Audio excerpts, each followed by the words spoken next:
नमस्कार, आप देख रहे हैं इंडिया टीवी क्रिकेट और मैं हूं आपके साथ चिराग सुखीजा। भारत और बांग्लादेश के बीच 2 टेस्ट मैचों की सीरीज का पहला टेस्ट मुकाबला तो चेन्नई में खेला गया, जिसे भारत ने 280 रनों से जीतकर सीरीज में 1-0 की बढ़त बना ली। और अब बारी है दूसरे टेस्ट मैच की, जो कानपुर में खेला जाएगा 27 सितंबर से, यानी कि शुक्रवार से ये मुकाबला शुरू हो जाएगा। इस मैच से पहले एक दिन पहले तो यहां पर प्रेस कॉन्फ्रेंस करने आए हैं टीम इंडिया के असिस्टेंट कोच अभिषेक नायर, और उनसे काफी सारे सवाल पूछे गए। प्लेइंग 11 को लेकर भी सवाल पूछे गए, पिच को लेकर भी सवाल पूछे गए, लेकिन ज्यादा क्लियरिटी किसी भी चीज पर मिलती हुई नजर नहीं आई है। इसके अलावा इससे एक दिन पहले आकाशदीप भी प्रेस कॉन्फ्रेंस करने आए थे। वो रोहित शर्मा की तारीफ करते हुए नजर आए थे और बाकी तमाम चीजों पर भी वो बातचीत करते हुए नजर आए थे। तारीफ की थी रोहित शर्मा, विराट कोहली की, सीनियर प्लेयर्स की। और अब यहां पर टीम इंडिया के असिस्टेंट कोच अभिषेक नायर ने इस मुकाबले से पहले प्रेस कॉन्फ्रेंस की है, और प्रेस कॉन्फ्रेंस में उन्होंने क्या क्या बड़ी चीजों पर बयान दिया है, बात की है, वो हम आपको एक एक करके यहां पर बता देंगे।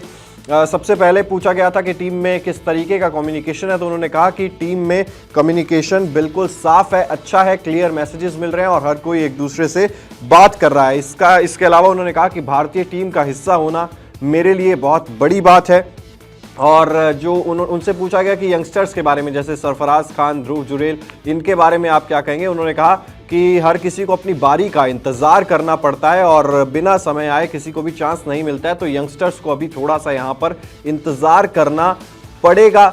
और इसके लिए उन्होंने एग्जाम्पल भी दिया कि रोहित शर्मा और विराट कोहली ने भी अपनी अपनी बारी का इंतजार किया था, तो ऐसे में यंगस्टर्स को भी यहाँ पर इंतजार करना पड़ेगा। और उन्होंने इसके अलावा कहा कि सपोर्ट स्टाफ जो है उसका रोल काफ़ी ज़्यादा इंपॉर्टेंट होता है एक टीम में। एक टीम को मैनेज करने के लिए, एक साथ बांधे रखने के लिए जो सपोर्ट स्टाफ है उसका रोल काफ़ी ज़्यादा अहम होता है। जो सबसे यहाँ पर दिलचस्प बात थी इस प्रेस कॉन्फ्रेंस की, जब उनसे पिच को लेकर सवाल किया गया कि किस तरीके की पिच होने वाली है कानपुर की इस दूसरे टेस्ट मैच के लिए, वहां पर उन्होंने कहा कि हमें नहीं पता कि हम किस पिच पर खेलने वाले हैं। तो बेसिकली उन्होंने यही जवाब दिया कि 2 तरह की पिच वहां पर दिखाई दे रही है, लेकिन मैच से एक दिन पहले भी क्या टीम्स को नहीं पता है कि वो कौन सी पिच पर खेलने वाले हैं? अगर नहीं पता है तो ये अपने आप में बहुत बड़ी शॉकिंग न्यूज़ है कि टीम मैनेजमेंट, टीम के प्लेयर्स, कप्तान, कोच को नहीं पता कि एग्जैक्टली वो दोनों में से कौन सी पिच पर मैच एक्चुअल में खेला जाएगा। लेकिन अगर पता है तो हो सकता है कि एक रणनीति हो, टैक्टिक्स हो आपके लिए,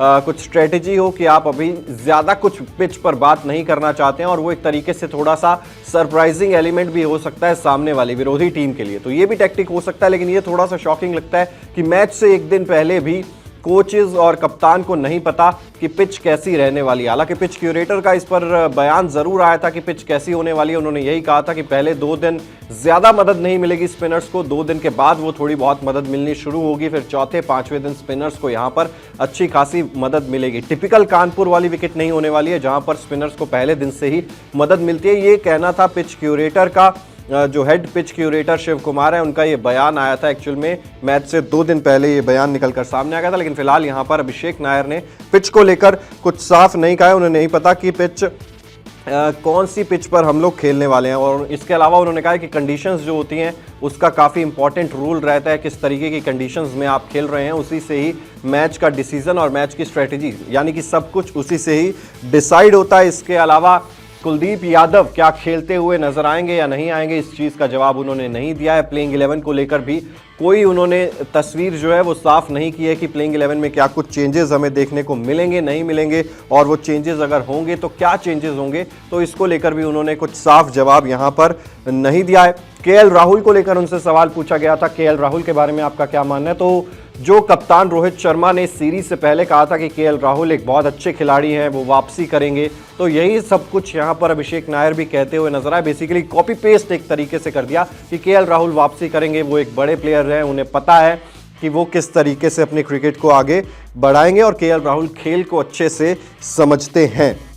खिलाड़ियों के साथ ये सारी चीज़ें होती रहती हैं, इसका भी जवाब उन्होंने दिया है। और इसके अलावा बांग्लादेश को लेकर भी सवाल पूछा गया, तो उन्होंने यही कहा कि पहले मुकाबले में भी हमने बांग्लादेश को दूसरी पारी में कंट्रोल करके रखा, गेम में उन्हें कभी भी आने नहीं दिया। इसके अलावा फिटनेस पर भी उन्होंने बयान दिया। उन्होंने कहा कि सभी खिलाड़ियों का फिटनेस पर अच्छा खासा फोकस है और टीम मैनेजमेंट भी यहां पर ध्यान दे रही है फिटनेस को लेकर कि सभी खिलाड़ियों की फिटनेस जो है वो हमें अच्छी देखने को मिले।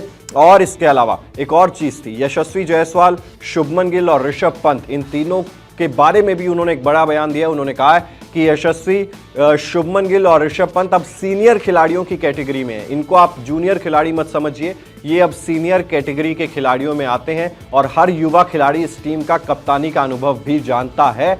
और यही कारण है जो हमने उपकप्तान इस सीरीज के लिए घोषित नहीं किया, क्योंकि हमें उपकप्तान की जरूरत यहां पर नहीं है। और उसके अलावा उन्होंने कहा है कि हम हर चीज़ के लिए बेसिकली तैयार हैं, हर सिचुएशन के लिए हमारी टीम तैयार है। तो ये सारी चीज़ें हैं जिन पर अभिषेक नायर ने इस प्रेस कॉन्फ्रेंस में जवाब दिया है। और कुछ बड़े पॉइंट्स यही, केएल राहुल को प्रोटेक्ट एक बार फिर से किया गया, वो अच्छे खिलाड़ी हैं, समझते हैं खेल को और वो वापसी करेंगे। पिच के बारे में कोई क्लियरिटी, प्लेइंग 11 के बारे में कोई क्लियरिटी अभी तक फिलहाल यहां पर प्रेस कॉन्फ्रेंस में तो निकलकर सामने नहीं आई है। तो ओवरऑल इस अभिषेक नायर की पीसी को आप किस तरीके से देखते हैं, आप अपनी राय इस पर कमेंट बॉक्स में जरूर दे सकते हैं। फिलहाल इस वीडियो में इतना ही। आप देखते रहिए इंडिया टीवी क्रिकेट।